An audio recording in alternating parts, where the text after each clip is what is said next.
ಮಲೆಮಹದೇಶ್ವರ ಬೆಟ್ಟದ ಅರಣ್ಯ ಪ್ರದೇಶದಲ್ಲಿ ನಡೀತಿದೆಯಾ ಹುಲಿ ದನ ಆಟ? 5 ಹುಲಿಗಳ ಸಾವಿನ ಎಲ್ಲಾ ಹೊಣೆಯನ್ನ ಬಡ ದನಗಾಹಿಗಳ ತಲೆಗೆ ಕಟ್ಟಿದ್ರೆ ಸಾಕ? ಅರಣ್ಯ ಇಲಾಖೆಯ ಕೆಳ ಹಂತದ ಸಿಬ್ಬಂದಿಗಳಿಗೆ ತಿಂಗಳುಗಳಿಂದ ಸಂಬಳ ಆಗ್ತಿಲ್ಲ ಯಾಕೆ? ಈ ಬಗ್ಗೆ ಮಾತಾಡಿದ ಪತ್ರಕರ್ತರಿಗೆ ಬೆದರಿಕೆ ಹಾಕಲಾಗ್ತಿರೋದು ಯಾಕೆ? ಚಾಮರಾಜನಗರ ಜಿಲ್ಲೆಯ ಮಲೆಮಹದೇಶ್ವರ ಬೆಟ್ಟದ ಅರಣ್ಯ ಪ್ರದೇಶದಲ್ಲಿ 5 ಹುಲಿಗಳು ಒಟ್ಟಿಗೆ ಮೃತಪಟ್ಟಿರುವುದು ತೀವ್ರ ಕಳವಳಕ್ಕೆ ಕಾರಣವಾಗಿದೆ. ಒಂದು ತಾಯಿ ಹುಲಿ ಮತ್ತು ಅದರ 4 ಮರಿಗಳು ಮೃತಪಟ್ಟಿದ್ದು, ಪ್ರಾಥಮಿಕ ತನಿಖೆಯಲ್ಲಿ ವಿಷಪ್ರಾಶನಗೊಂಡ ದನವನ್ನ ತಿಂದ ಪರಿಣಾಮವಾಗಿ ಹುಲಿಗಳು ಸತ್ತಿವೆ ಅಂತ ತಿಳಿದು ಬಂದಿದೆ. ತನ್ನ ಹಸುವನ್ನ ಹುಲಿ ಕೊಂದ ಸಿಟ್ಟಲ್ಲಿ ದನದ ಮೃತದೇಹಕ್ಕೆ ವಿಷ ಹಾಕಿ ಹುಲಿಗಳ ಸಾವಿಗೆ ಕಾರಣನಾಗಿದ್ದಾನೆ ಅನ್ನೋ ಆರೋಪದ ಮೇಲೆ ಓರ್ವನನ್ನ ವಶಕ್ಕೆ ಪಡೆಯಲಾಗಿದೆ. ಹುಲಿಗಳಿಗಾಗಿ ರಾಜ್ಯ ದೇಶದಲ್ಲಿ 2ನೇ ಸ್ಥಾನದಲ್ಲಿ ಗುರುತಿಸಲ್ಪಡ್ತಾ ಬಂದಿದೆ. ಇದೀಗ 5 ಹುಲಿಗಳ ಮಾರಣ ಹೋಮ ರಾಜ್ಯಕ್ಕೆ ಕಳಂಕ ತಂದಿದೆ. ಘಟನೆ ಬಹಿರಂಗವಾದ ಬೆನ್ನಿಗೆ ಸಚಿವ ಈಶ್ವರ್ ಖಂಡ್ರೆ ಅವರು ಹಿರಿಯ ಅಧಿಕಾರಿಗಳ ತಂಡದ ನೇತೃತ್ವದಲ್ಲಿ ತನಿಖೆಗೆ ಆದೇಶ ನೀಡಿದ್ದಾರೆ. ತನಿಖೆಗೆ ಪ್ರಧಾನ ಮುಖ್ಯ ಅರಣ್ಯ ಸಂರಕ್ಷಣಾಧಿಕಾರಿಗಳ ನೇತೃತ್ವದಲ್ಲಿ ತಂಡ ರಚಿಸಿದ್ದು, ಖುದ್ದು ಸ್ಥಳ ತನಿಖೆ ಕೈಗೊಂಡು ಕಾರಣರಾದವರ ವಿರುದ್ಧ ಪ್ರಕರಣ ದಾಖಲಿಸಲು ಆದೇಶ ನೀಡಿದ್ದೇನೆ. 3 ದಿನಗಳ ಒಳಗಾಗಿ ವರದಿ ಸಲ್ಲಿಕೆಯಾಗಬೇಕು ಅಂತ ಅರಣ್ಯ ಸಚಿವ ಈಶ್ವರ್ ಖಂಡ್ರೆ ಮಾಧ್ಯಮಗಳಿಗೆ ತಿಳಿಸಿದ್ದಾರೆ. ನಮ್ಮ ಹಿರಿಯ ಅಧಿಕಾರಿಗಳು NTCಯಿಂದ ಒಬ್ಬ ಪ್ರತಿನಿಧಿ, ಈಗ ನಾವೇ ನಿನ್ನೆನೆ ನನಗೆ ಗೊತ್ತಾದ ತಕ್ಷಣ ಉನ್ನತ ಮಟ್ಟದ ಒಂದು ಸಮಿತಿಯನ್ನು, ತನಿಖಾ ತಂಡವನ್ನು ರಚನೆ ಮಾಡಿದ್ದೇನೆ. ಶೀಘ್ರದಲ್ಲಿ ವರದಿ ಕೊಡಲಿಕ್ಕೆ ಸೂಚನೆಯನ್ನು ಕೊಟ್ಟಿದ್ದೇನೆ.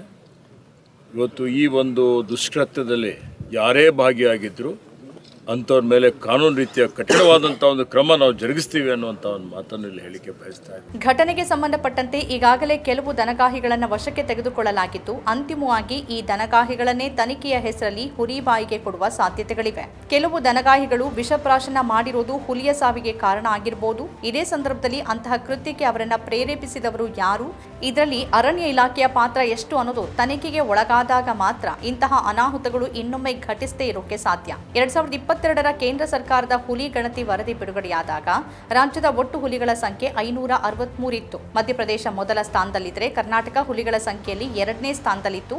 ಅದಕ್ಕೂ ಹಿಂದೆ 2018ರ ವರದಿಯಲ್ಲೂ ಕೂಡ ಕರ್ನಾಟಕ 2ನೇ ಸ್ಥಾನವನ್ನು ಕಾಯ್ದುಕೊಂಡಿತ್ತು. 2022ರ ಗಣತಿಯಲ್ಲಿ ರಾಜ್ಯದಲ್ಲಿ ಈ ಹಿಂದೆಗಿಂತ 39 ಹುಲಿಗಳು ಹೆಚ್ಚಾಗಿದ್ವು. ಮಧ್ಯಪ್ರದೇಶ 785 ಹುಲಿಗಳನ್ನು ಹೊಂದಿದ್ರೆ ಕರ್ನಾಟಕ 563, ಉತ್ತರಾಖಂಡ 560 ಮತ್ತು ಮಹಾರಾಷ್ಟ್ರ 444 ಹುಲಿಗಳನ್ನು ಹೊಂದಿತ್ತು. ಇಡೀ ದೇಶದಲ್ಲೇ ಹುಲಿಗಳ ಸಂಖ್ಯೆ ಹೆಚ್ಚಳವಾಗಿರುವುದನ್ನು 2022ರ ಗಣತಿ ಹೇಳ್ತಿತ್ತು. ಇದೇ ಸಂದರ್ಭದಲ್ಲಿ ದೇಶದ ಹುಲಿ ಅಭಯಾರಣ್ಯಗಳಲ್ಲಿ ನಡೆದ ವಾರ್ಷಿಕ ಮೇಲ್ವಿಚಾರಣಾ ಸಮೀಕ್ಷೆ ಭಾಗವಾಗಿ ರಾಜ್ಯದ ನಾಗರಹೊಳೆ, ಬಂಡೀಪುರ, ಭದ್ರಾ, ಬಿಳಿಗಿರಿ ಮತ್ತು ಕಾಳಿ ಅಭಯಾರಣ್ಯದಲ್ಲಿ 2023ರ ನವೆಂಬರ್ ಮತ್ತು 2024ರ ಫೆಬ್ರವರಿ ಮಧ್ಯೆ ನಡೆಸಿದ ಸಮೀಕ್ಷೆಯಲ್ಲಿ 5 ಹುಲಿ ಸಂರಕ್ಷಿತ ಪ್ರದೇಶಗಳಲ್ಲಿ ಒಟ್ಟು 393 ಹುಲಿಗಳಿರುವುದು ದಾಖಲಾಗಿತ್ತು. ಕೆಲವು ಹುಲಿಗಳು ಸಂರಕ್ಷಿತ ಪ್ರದೇಶಗಳಿಂದ ಇತರ ಹುಲಿ ವಾಸಸ್ಥಾನ ಪ್ರದೇಶಗಳತ್ತ ವಲಸೆ ಹೋಗ್ತಿರೋದನ್ನ ಈ ವರದಿಯಲ್ಲಿ ಉಲ್ಲೇಖಿಸಲಾಗಿತ್ತು. ಈ ಹುಲಿಗಳ ಸಂರಕ್ಷಣೆಗೆ, ಅವುಗಳ ಕಣ್ಗಾವಲಿಗೆ ಸರ್ಕಾರ ಕೋಟ್ಯಾಂತರ ರೂಪಾಯಿ ಖರ್ಚು ಮಾಡ್ತಾ ಬರ್ತಾ ಇದೆ. ಕಾಡಿನ ಸಮತೋಲನ, ಜೀವ ವೈವಿಧ್ಯಗಳ ರಕ್ಷಣೆಯ ಹಿನ್ನೆಲೆಯಲ್ಲಿ ಹುಲಿಯನ್ನು ರಕ್ಷಿಸುವುದು ಅತ್ಯಗತ್ಯ ಅಂತ ಪರಿಸರ ತಜ್ಞರು ಅಭಿಪ್ರಾಯಪಡ್ತಾರೆ.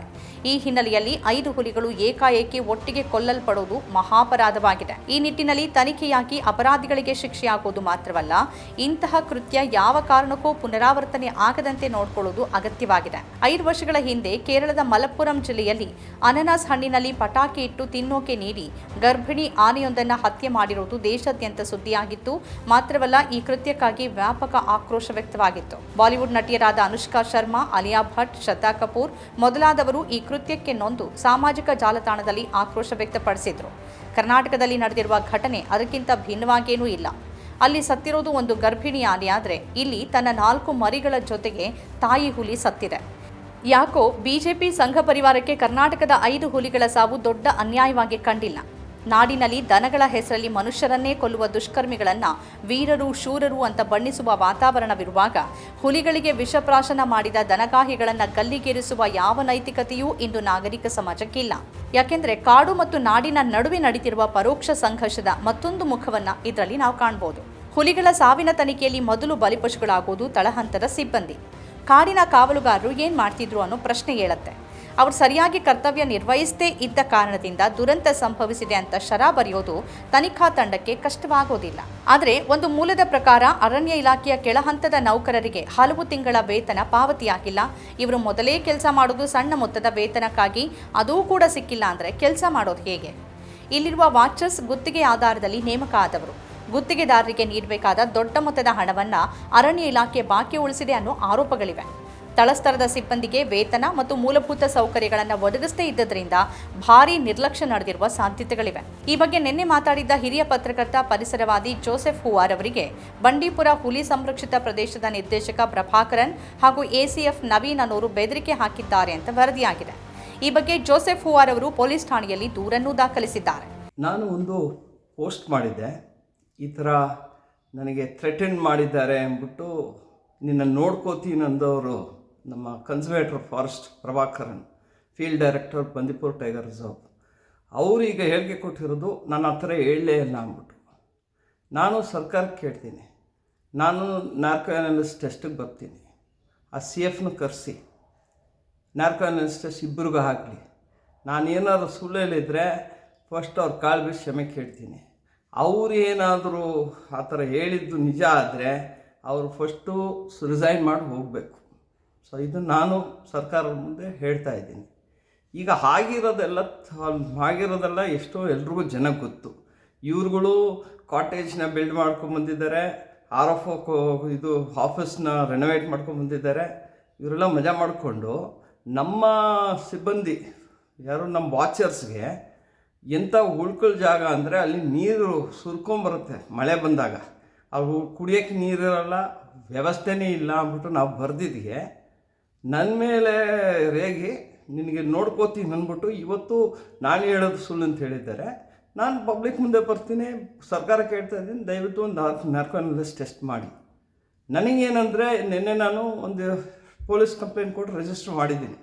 ಹಾಗಾದರೆ ಇಲ್ಲೇನು ನಡೀತಾ ಇದೆ? ಇದ್ದಿದ್ದನ್ನ ಇದ್ದ ಹಾಗೆ ಹೇಳಿದ ಪತ್ರಕರ್ತರನ್ನ ಯಾಕೆ ಟಾರ್ಗೆಟ್ ಮಾಡಲಾಗ್ತಿದೆ? ಇಂತಹ ಸಂದರ್ಭದ ಲಾಭವನ್ನು ದುಷ್ಕರ್ಮಿಗಳು ಪಡೆದುಕೊಂಡಿದ್ದಾರೆ. ಮಲೆಮಹದೇಶ್ವರ ಕಾಡಿನಂಚಿನಲ್ಲಿರುವ ನೂರಾರು ಹಳ್ಳಿಗಳ ಜನ ದೊಡ್ಡ ಸಂಖ್ಯೆಯಲ್ಲಿ ದನಗಳನ್ನು ಸಾಕ್ತಾರೆ ಮತ್ತು ಅರಣ್ಯ ಪ್ರದೇಶದಲ್ಲಿ ಇವುಗಳನ್ನು ಮೇಯೋಕ್ ಬಿಡ್ತಾರೆ. ಈ ಸಂಬಂಧ ಅರಣ್ಯ ಇಲಾಖೆ ಮತ್ತು ಹಳ್ಳಿಗಳ ಜನರ ನಡುವೆ ತಿಕ್ಕಾಟಗಳು ನಡೀತಾನೆ ಇರುತ್ತೆ. ಇಲ್ಲಿನ ದನಗಾಹಿಗಳು ಹುಲಿಗಳಿಗಿಂತ ಹುಲಿಗಳ ಹೆಸರಲ್ಲಿ ಕೇಸು ದಾಖಲಿಸುವ ಅರಣ್ಯ ಕಾನೂನುಗಳಿಗೆ ಹೆದರುತ್ತಾರೆ.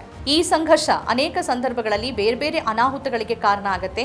ಹುಲಿ ಸಾವಿಗೆ ಈ ಸಂಘರ್ಷವೂ ಕಾರಣವಾಗಿರಬಹುದು ಅಂತ ಅನುಮಾನ ಪಡಲಾಗ್ತಿದೆ. ದನಗಳ ಸೆಗಣಿ, ಹಾಲು ಇತ್ಯಾದಿಯನ್ನೇ ಬದುಕಿನ ಆಧಾರವಾಗಿ ಮಾಡಿಕೊಂಡಿರುವ ಕಾಡಂಚಿನ ಜನರನ್ನ ನೇರವಾಗಿ ಆರೋಪಿಗಳು ಅನ್ನುವಂತಿಲ್ಲ.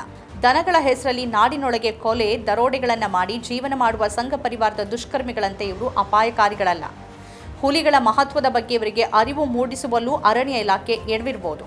ಈ ನಿಟ್ಟಿನಲ್ಲಿ ತನಿಖೆ ಹುಲಿಯ ಸಾವಿನ ಹೊಣೆಯನ್ನ ಕಾಡಂಚಿನ ಹಳ್ಳಿಗಳಲ್ಲಿರುವ ದನಗಾಹಿಗಳು ಮತ್ತು ಅರಣ್ಯ ಇಲಾಖೆಯ ತಳಸ್ತರದ ಸಿಬ್ಬಂದಿ ತಲೆಗೆ ಕಟ್ಟಿ ಮುಗಿಯುವಂತಾಗಬಾರದು. ಅರಣ್ಯ ರಕ್ಷಣೆಯಲ್ಲಿ ಮಹತ್ವದ ಪಾತ್ರ ವಹಿಸುವ ಕಾವಲುಗಾರರ ವೇತನಗಳನ್ನು ಅರಣ್ಯ ಇಲಾಖೆ ಯಾಕೆ ಹಿಡಿದಿಟ್ಕೊಂಡಿದೆ ಅನ್ನೋದು ಕೂಡ ಮುನ್ನೆಲೆಗೆ ಬರಬೇಕು. ಇದೇ ಸಂದರ್ಭದಲ್ಲಿ ಕಾಡಂಚಿನಲ್ಲಿರುವ ದನಗಾಹಿಗಳು ಅವರ ಬದುಕು ಮತ್ತು ಕಾಡುಗಳ ನಡುವೆ ಸಮನ್ವಯವನ್ನು ಕಾಪಾಡುವ ಕೆಲಸ ಅರಣ್ಯಾಧಿಕಾರಿಗಳಿಂದ ಆಗಬೇಕು. ತನಿಖೆ ಹೆಸರಲ್ಲಿ ಸತ್ತೋದ ಹುಲಿಗಳ ಬಾಯಿಗೆ ಅಮಾಯಕರನ್ನ ಬಲಿ ಕೊಡುವ ಪ್ರಯತ್ನ ಯಾವತ್ತೂ ನಡೀಬಾರದು. ನಮ್ಮ ಕಾರ್ಯಕ್ರಮಗಳನ್ನ ನೀವು ನೋಡ್ತಾ ಇದ್ರೆ ನಮ್ಮ ಚಾನೆಲ್ ಅನ್ನ ಸಬ್ಸ್ಕ್ರೈಬ್ ಮಾಡಿ, ಪಕ್ಕದ ಬೆಲ್ ಐಕಾನ್ ಒತ್ತಿ ನಮ್ಮನ್ನ ಬೆಂಬಲಿಸಿ. ಹಾಗೆ ನಮ್ಮ ಕಾರ್ಯಕ್ರಮಗಳನ್ನ ಲೈಕ್ ಮಾಡಿ, ಕಮೆಂಟ್ ಮಾಡಿ, ಅದನ್ನ ಬೇರೆಯವರಿಗೂ ವಾಟ್ಸ್ಆಪ್ ಮೂಲಕ ಶೇರ್ ಮಾಡಿ. ನೀವು ಹೀಗೆ ಮಾಡಿದಾಗ ನಮ್ಮ ಚಾನೆಲ್ ಇನ್ನಷ್ಟು ಮತ್ತಷ್ಟು ಜನರಿಗೆ ತಲುಪಲು ನೀವು ನಮ್ಮೊಂದಿಗೆ ಸಹಕರಿಸಿದ ಹಾಗಾಗುತ್ತೆ. ಇದು ನೀವು ಯಾವುದೇ ಖರ್ಚಿಲ್ಲದೆ ಕೆಲವೇ ಸೆಕೆಂಡುಗಳಲ್ಲಿ ನೀಡಬಹುದಾದ ಸಹಕಾರ. ಧನ್ಯವಾದಗಳು.